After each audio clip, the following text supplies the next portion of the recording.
Привързват ли се кралските питони към стопаните си? И ако да, колко време отнема да се социализират?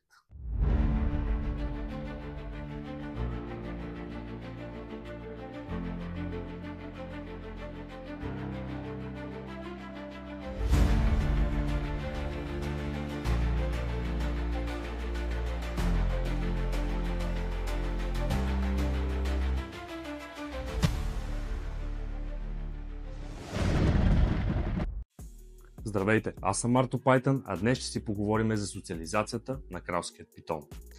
Най-добрият вариант е да вземете бебе. Първо, то ще свикне по-лесно с вас, както и вие по-лесно с него. Някои хора се притесняват от големите животни. Разбираемо е, все пак колкото е по-голямо, толкова по-страшно изглежда. Но няма нищо страшно в това. Дори да ви ухапе голям кралски питон, не е болка за умиране, а и няма какво да ви направи. Но все пак малкото животинче си остава най-добрият избор. А на каква възраст е най-добре да вземем кралски питон бебе? Със сигурност след втория-третия месец. Змията трябва да се храни абсолютно сама, бридера, който я е излюпил, трябва да я е захранил. В началото те ядат много рядко и могат да отказват хапване. Така че е хубаво змията наистина да се грижи сама за себе си, както се казва, преди да я вземете, за да нямате никакви проблеми. А има ли възможност да се социализира по-голям кралски питон? Разбира се, че може и стъпките са абсолютно същите, както и при по-малкото животинче. Една идея малко по-трудно е, понеже социализацията ще стане малко по-бавно. Но ключовото в социализацията е ваденето по-често. Не правете грешката да държите змията обаче извън терариума постоянно. Не трябва да бъде 80% навън и 20% в терариума. Може да я вадите за по половин един час на ден или през ден и по този начин, когато ви я пипате, тя ще свикне с вашите движения, вашето докосване и ще свикне с абсолютно цялата ви рутина. Също така те свикват и с самата ви миризма. Молекулите на аромата във въздуха, които те улавят с езика си. Но за това ще стигнем малко по-натам. Какво да кажем за храненето и навиците на кралския питон? Да, може да изгради навици и то предимно с храненето. Когато отидете до терариума, самата змия може да си помисли, че ще бъде хранена при отваряне на терариум. Хубаво е да го правите отделно. Какво имам предвид под отделно? Терариумът да е разделен на две. Повечето терариуми са така, отварят се от двете страни. От едната страна само храните, от другата страна само вадите кралския питон. По този начин той разграничава с времето и научава кога ще бъде ваден и кога ще бъде хранен. Може да си помогнете с кука.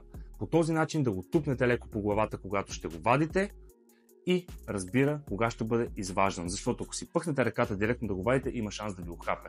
Понеже тези змии се хранят предимно в помещението, където живеят. Когато се извадят навън, са доста спокойни, няма шанс да ви нападнат толкова голям, но когато бръкнете в терариума при самата змия, може да помисли, че ръката ви е плячка. Доказано е, че питоните могат да изградат навици, свързани с храната, както говорихме преди малко, и с рутината на човека. Те се ориентират по вибрациите, шум, отваряне на врата, евентуално стъпки към самия терариум или самото помещение, където отглеждате кралският питон. Отваряне, вашите жестове, които са при вадене на самата животинка, как се справяте с нея, как я движите в ръцете си, аромата, който излъчвате, защото те го усещат и свикват със стопанина. А привързват ли се кралските питони към стопаните си? Всеобщото мнение е, че те не изграждат емоционална връзка, както кучетата, например, към собственика си. И това е абсолютно вярно. Но все пак свикват и опознават стопаните си. И как става това? По нещата, които наблегнахме малко по-нагоре, като молекулите на аромата във въздуха. Всеки човек излъчва някаква миризма. Те свикват с миризмата на стопанина, с шумовете, които издава самия стопанин. Евентуално, когато говори, когато отваря вратата, когато хваща змията, колкото по-често я държите, тя толкова повече ще свиква с вас. По този начин змиите се ориентират и свикват с вас, както и с останалата част от семейството, хората навън и абсолютно всичко. Аз съм Марто Пайтън, а вие бяхте с Exotic Animals. До скоро!